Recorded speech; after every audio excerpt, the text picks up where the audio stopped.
Indiana Fever demolished Chicago Sky for season sweep. Magic number down to 1.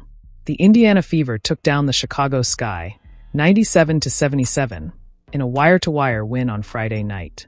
The Fever burst out to a 16-point lead in the first quarter, then led by double digits for the rest of the game. This puts the Fever at 22-20 with 2 games left in the regular season. Indiana will travel to Baltimore to play the Washington Mystics on Sunday, then finish the regular season on Tuesday against the Minnesota Lynx. Here are 3 observations from the game. Fever's magic number down to 1.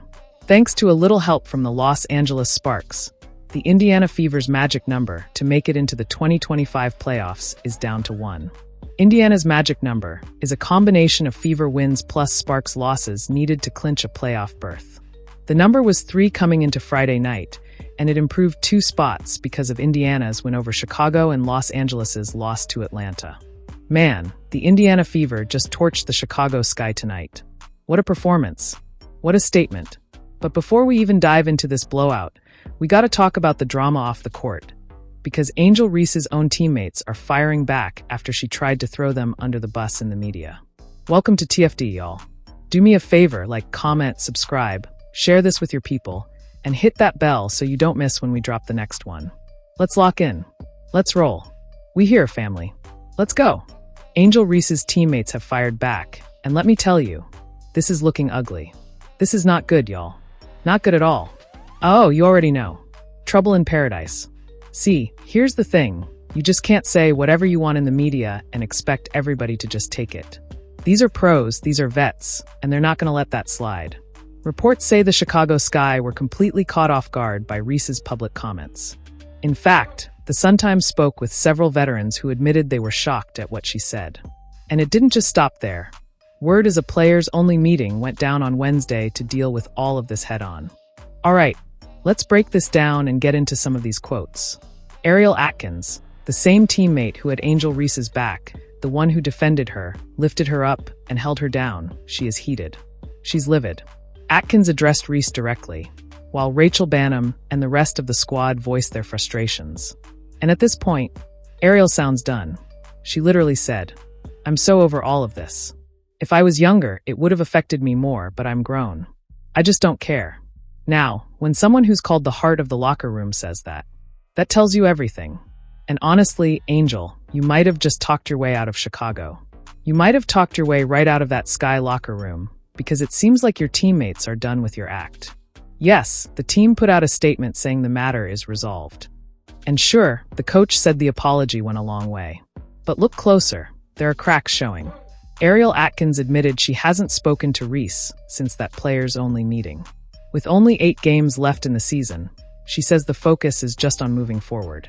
Her exact words, "We are just here trying to do our jobs day to day." That's not exactly a ringing endorsement, y'all. And here's the crazy part. Ariel Atkins is the same teammate who once stood at the podium and defended Angel Reese.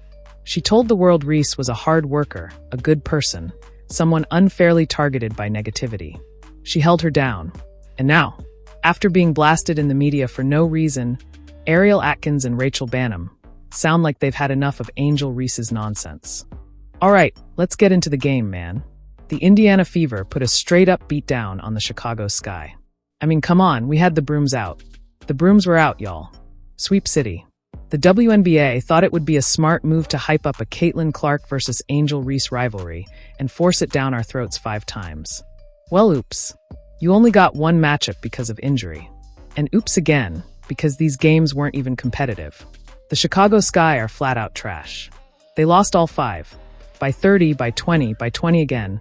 Basically every time out it was a blowout. Pure garbage. Now let's talk about this one.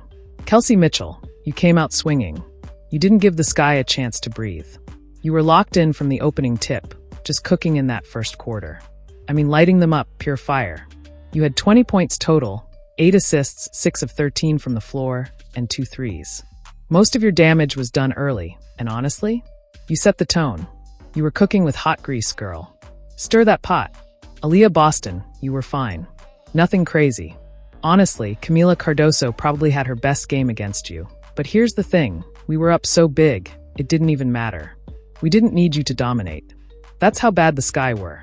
Now Natasha Howard, Finally, after 8 straight no-shows, you had yourself a real game. 18 points, 7 boards, 4 steals, and only 1 turnover. You even tried dribbling the ball up the court. Don't make a habit out of that, but you were solid. 7 of 8 shooting, looking efficient, locked in. If it took the Chicago Sky to wake you up, so be it. Bottom line? The Fever ran them out of the gym. Quick, smooth, easy. The Sky had no Angel Reese, no fight, no chance. Another blowout. Another sweep. Chicago is cooked.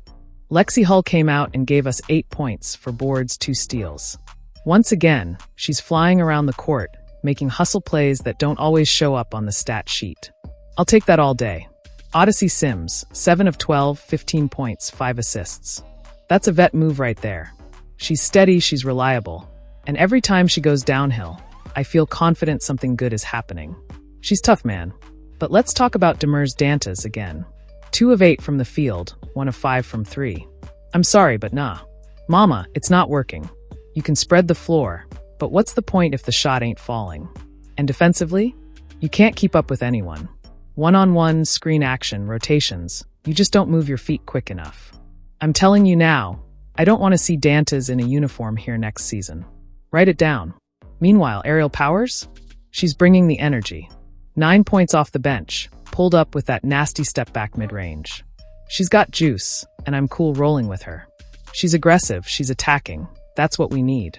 And let me be real, Michaela Timpson deserves more than garbage minutes. 3 minutes. What are we even doing? Dantas gets 20-plus minutes, Bree Turner gets 18, and Michaela is glued to the bench. It don't make sense. Coaches gotta fix that rotation. Now the other side. Man, the Chicago Sky. Lord have mercy. They're who I told y'all they were. Straight up trash. Flat out garbage. Gum on the bottom of the WNBA shoe. I was watching like, this is embarrassing. Rachel Bannum, 25 minutes, 0 points. Nothing. Not a single bucket. And then folks wonder why Angel Reese said what she said. She didn't lie. She just pulled the curtain back on what's already obvious. I mean, look at it. Ariel Atkins, I don't even know why she's still in that role. They could have drafted Sonia Citron, but nope. Stuck with this. Haley Van Lith, DMP ankle. I don't even know if she's really cut out for this league. I'm just being real. The one bright spot? Camila Cardoso. She actually balled out. 20 points, 10 boards, 3 assists, a block. 7 of 10 from the floor. She's a beast in the paint. But one player ain't carrying this train wreck. Let's call it what it is. The Sky are done. Their season's a wrap. Pack it up, ship it off. You win 10 games out of 40? Please. Half that roster should be hooping overseas or in a YMCA league. And if that stings, oh well. Truth hurts. This is the win we needed, and the timing couldn't be better. Sparks lost, standings shift, momentum swings our way. Keep stacking WS, and the playoffs are right there for the taking. Steph White on how they came to the conclusion to shut Caitlin Clark down for the season, and the emotions CC felt on that decision. The amount of work she's put into play, and to ultimately come to this decision, there's disappointment. Yeah, I mean, I think just having conversation with her and collaborating, and we knew that West Coast road trip was going to be a big one to see where we could get and how far we could get. And I think at the end of the day, she's been working her butt off to be able to get back, and we've kind of run out of time to be able to do it in a safe way, in a safe manner. And I think we've all been very open and upfront with her long-term health and wellness is the most important thing. To be in a position that you need to be in to play at this time of the year, we just ran out of time to get her there. Steph, what stood out to you about Caitlin and kind of the array of emotions she probably felt as you came to this decision? Yeah, I mean, it's frustrating, number one, just all the injuries that she's had. Obviously, I wouldn't speak for her, but and the amount of work that she's put in to position herself to be able to play, and then to have to ultimately make this decision. There's disappointment. There's the obvious frustration that's come with not being healthy really for an entire season. But ultimately, I think the big picture is the most important thing, and those are conversations that we've continued to have. And the message has continued to be that it's not her long-term health and wellness and her being 100% when she's ready to go is the most important thing. I'm curious, before